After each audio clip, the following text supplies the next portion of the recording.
하나님의 말씀 마가복음 14장 22절에서 26절의 말씀입니다. 마가복음 14장 22절에서 26절의 말씀 우리 한 목소리로 같이 읽도록 하겠습니다. 시작. 그들이 먹을 때에 예수께서 떡을 가지사 축복하시고 떼어 제자들에게 주시며 이르시되 받으라 이것은 내 몸이니라 하시고 또 잔을 가지사 감사기도 하시고 그들에게 주시니 다 이를 마시매 이르시되 이것은 많은 사람을 위하여 흘리는 나의 피 곧 언약의 피니라. 진실로 너희에게 이르노니 내가 포도나무에서 난 것을 하나님 나라에서 새 것으로 마시는 날까지 다시 마시지 아니하리라 하시니라. 이에 그들이 찬미하고 감람산으로 가니라. 아멘. 오늘 말씀의 제목은 하나님의 나라를 바라보며 고난을 이겨내자라는 제목으로 말씀 나눕니다. 주님께서 어제 말씀에서 보듯이 유월절 식사를 같이 하시고 나서 그 도중에 예수님께서 성찬 의식을 베푸십니다. 그러니까 성찬 의식을 제정을 하세요. 우리 기독교에 있어서 성례는 두 개입니다. 하나는 세례고 또 하나는 성찬이에요. 그러니까 세례와 성찬을 우리는 거룩한 예식, 성례라고 해서 두 가지를 우리 기독교는 사용을 합니다. 천주교에서는 칠성례라고 해서 7가지를 얘기하지만 성경에서 말하는 성례는 두 가지로 세례와 성찬을 얘기를 하죠. 오늘은 그 중에 하나인 성찬이에요.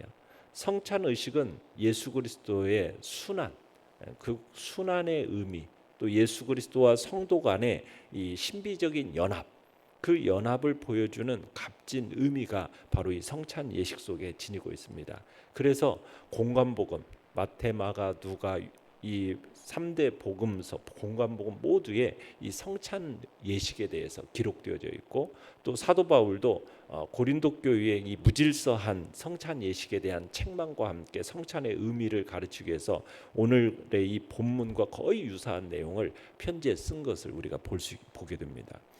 내용 관찰 문제 1번을 보시면 예수님께서는 제자들에게 떡과 잔을 나눠주시며 어떤 말씀을 하십니까? 자, 예수님께서 제자들과 이 마지막 만찬의 자리에서 떡과 잔을 나누시면서 떡에 대해서는 자신의 몸이라, 제자들이 마시는 포도주에 대해서는 언약의 피다, 이렇게 말씀하시는 걸 보게 됩니다. 22절 읽어보겠습니다. 22절 시작.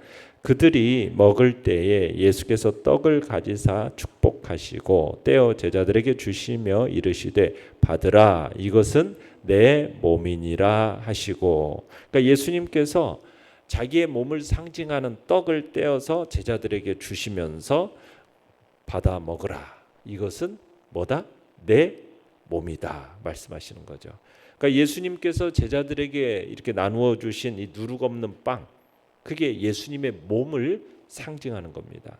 그러니까 예수님께서 마지막 이 유월절 만찬에서 이처럼 자기 몸을 상징하는 빵을 떼어서 제자들에게 주시면서 이제 자신은 죽어서 부활, 승천하게 될 것이고 그래서 제자들과 함께 계속 있을 것을 주지시키는 겁니다.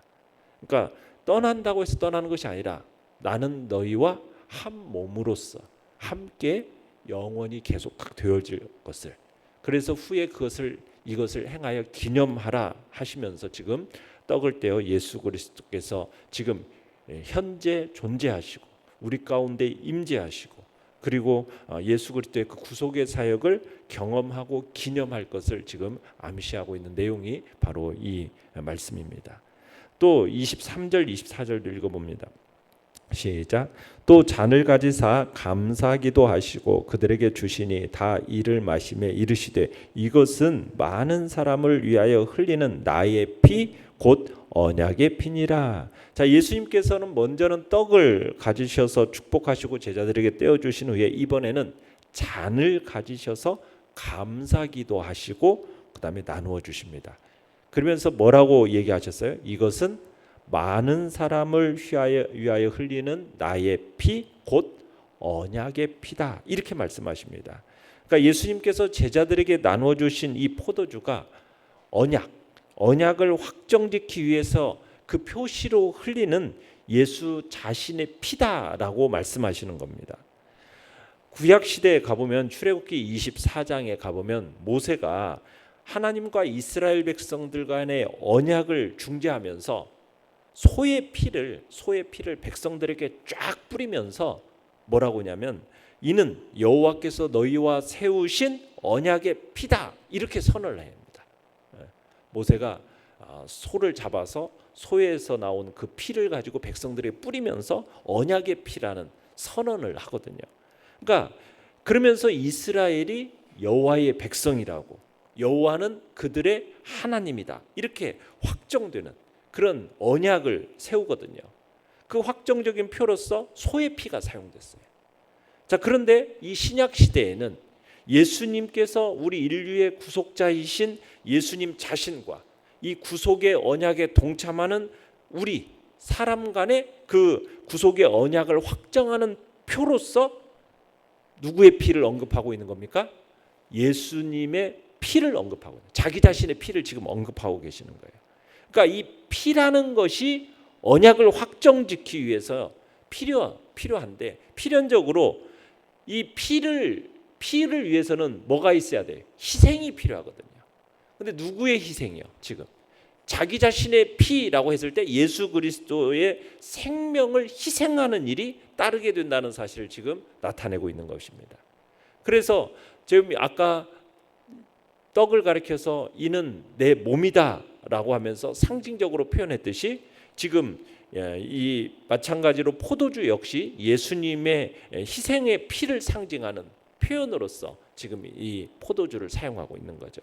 그래서 예수 그리스도의 이 생적인 피 흘림이 죄인된 우리를 대신해서 흘리는 대속적인 희생이 될 것을 지금 얘기하고 있는 것입니다. 그렇게 떡과 잔의 의미를 지금 설명하고 있는 거죠. 내용과 문제 2번을 보시면 예수님께서는 포도나무에서 난 것을 어떻게 하겠다고 말씀하십니까? 25절을 읽어봅니다. 시작. 진실로 너희에게 이르노니 내가 포도나무에서 난 것을 하나님 나라에서 새 것으로 마시는 날까지 다시 마시지 아니하리라 하시니라. 이 말씀은요, 주님의 유언이자 믿음입니다. 유언이자 믿음이에요. 얼마 안 있으면은 자신이 다시는 제자들과 함께 유월절 만찬을 나눌 수 없는 죽음의 길로 가신다라는 유언이에요. 그런데 이게 끝이 아니라 부활 승천하셔서 천국 보좌에 앉으실 것을, 그리고 장차 제자들과 함께 그곳에서 승리의 축배를 들 것이라는 믿음, 그리고 희망의 고백입니다. 이 말씀. 그러면서 새 것으로 마시는 날까지, 그래서 이 새 것이라는 표현은 어떤 시간적으로 새로운 것을 나타내는 게 아니라 성질상 새로운 것의 의미를 지니고 있습니다. 그러니까 이전 것보다도 더 나은 그런 의미가 바로 이 새 것이라는 것이라는 말 속에 들어 있는데요. 그러니까 장차 이루어질 하나님 나라에서 마시는 포도주는 이 땅에서 마시던 포주와는 질적으로 전혀 다른 새로운 것임을 지금 말하고 계시는 거예요.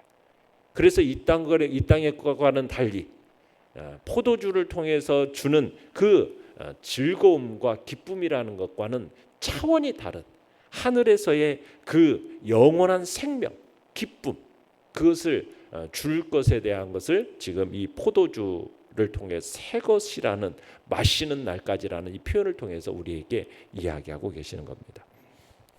그러면서 26절을 또 읽어보겠습니다. 시작. 이에 그들이 찬미하고 감람산으로 가니라. 예수님께서 유월절 만찬을 마신 후에 제자들과 함께 감람산으로 나가시는데 찬미하고, 그렇죠? 찬미하고, 이 찬미라는 것은 유월절 식사 후에 부르는 이 시편 115편에서 118편을 할렐 시편이라고 하거든요. 할렐 시편. 그러니까 이 할렐 시편을 부르면서 가셨던 것으로 보입니다. 그러니까 유월절 만찬을 하면은 항상 이 시편을 가지고 찬송을 했던 거예요. 그 찬미를 부르고 나서 제자들을 데리시고 이제 감람산으로 가시는데, 그 감람산 어디로 들어가십니까? 겟세마네 동산. 기름 짜는 틀이라는 의미를 가진 겟세마네로 가시는 거죠. 이곳은 예루살렘에서부터 기드론 골짜기 또 감람산 기슭에 위치한 동산입니다. 주님이 제자들과 함께 이곳에 가신 이유는 무엇이겠어요? 기도하러 가시는 거죠. 누가복음에서는 습관을 따라 기도하셨다라고 얘기하듯이 예수님은 기도를 계속 습관적으로 또 시간을 정해놓고 이렇게 기도하셨던 모습을 우리가 보게 되는 겁니다. 영과 묵상 문제 3번입니다. 예수님께서는 왜 다음 포도주를 하나님 나라에서 마실 거라고 말씀하십니까? 그러니까 예수님의 눈앞에는 지금 뭐가 놓여 있어요? 십자가가 놓여 있어요. 십자가. 그 십자가가 놓여 있지만 예수님께서는 하나님 나라에서 마시게 될 새 언약의 포도주를 바라보셨기 때문에 다음 포도주를 하나님 나라에서 마실 거라고 얘기하시는 거예요. 그러니까 예수님께서 제자들과 지금 유월절 만찬을 드시고는 이번이 마지막이에요. 예수님이 지상 생애에 있어서 마지막 만찬이라는 사실을 지금 선언하고 계시는 거죠.